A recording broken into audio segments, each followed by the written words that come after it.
Hey, what's up? Thanks for stopping by and checking out another great video on Business Talks. And today, what we're going to cover is real estate and multifamily units, why you should think about it, and how to go about it. Okay, so if you're thinking about owning a couple of multifamily units, this is because you're interested in a different kind of income, right? Now, me personally, I've been a business owner for several years, since I was 18 years old, and I love my business. I love what I do. I started off as a technical person doing trade, and then I was able to get very good at the profession that I was working in and was able to save some money. Okay, so this is key. Sometimes a lot of people want to get started right away with multifamily units because it's great income. And the way I think about it is like we have to go through steps, right? First, you have to become an employee, right? So you work somewhere and earn income and learn the trade, the task in that job, so you could at one point become your own business owner. And once you're a business owner, then you're able to deploy some of the skills that you learned as an employee and be able to hire personnel and be able to also have a little more free time and save more, or actually earn bigger profits from the work that you do. So it's difficult when you're an employee, you're making a minimum wage, try to save money to earn enough to put a down payment on a multifamily unit.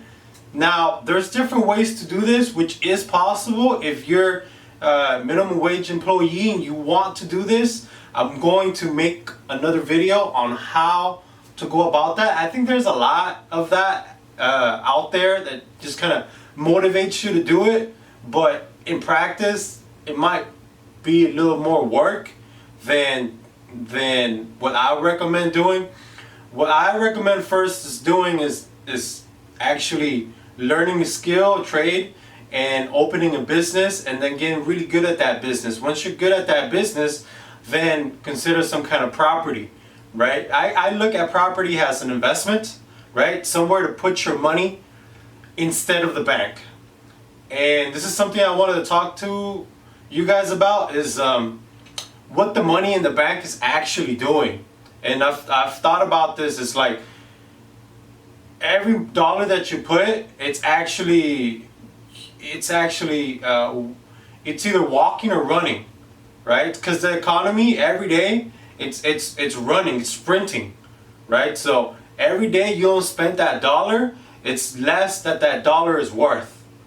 Hopefully that makes sense. It's like you have to do something with it. If it's just in a bank, sometimes I see people that have $100,000 in a bank account, right? And it's just there for, it has a safety net, which I understand. But at the same time, once you're ready to use that money, those $100,000, say you save it for 10 years in a bank, that is only going to be worth a fraction of what it was worth when you had it, right? So this is key. And multifamily units, if you have as little as $20,000, if you have $20,000 saved up, or you could come up with it somehow, there's a multifamily unit that's out there for you, right? Because for multifamily, if it's less than 4 units, then it's your first home. You're gonna be able to buy it for 3.5 down, right? Maybe even 0 down. But you want to stick to about 3.5. And say we're looking at a $500,000 property, that's $25,000. So you need at least $20,000. Now, we could go a little bit less, right? Also, there's properties that are much less. That could be $40,000, $300,000, 2 units, right? So these are things that you want to think about. If you do have more than that, right, I would split it up into different properties. I get, if I have 100,000, I get two properties with 50% down, with 20% down, $50,000 on each, and that would leverage out my money a little bit more. What I mean by leverage is, if I buy a property, right, for $100,000, and that property, with inflation, because we have inflation every year. Every year is 2-3% inflation. So that house to build the next year, and the following year, it's going to be 2% more. So if we just take that into consideration, $100,000 is going to earn you 2%, which is, I don't know, $2,000 a year. But if the down payment's going to be $20,000, you have $20,000 in a bank account, that's earning you, say, 2%, that's only going to earn you, what, $200? So you see the difference? It's called leveraging. You're leveraging your money. So instead of getting a return on $20,000, you're getting a return on $100,000. So that's a big difference. And that comes to my first bullet point here, is why should I consider this? That's why you should consider this, because you're going to be able to get better returns on the money, on the little money that you have. You're going to be able to build some wealth, right? And then as far as your options is, some people think that a multi-unit property is going to cost a lot more. It all depends on the region that you're looking at. A lot of people, and this one thing that drives me just crazy, like, you guys, if I'm offering you $100 and all you have to do is drive an hour to go get it, I would drive an hour to go get it. Most people will turn down $100 if it's not at their doorstep. There's a lot of properties in California that you guys would be perfect for, but because it's not in your immediate drive from work, totally shut down your options on the money you could be receiving now.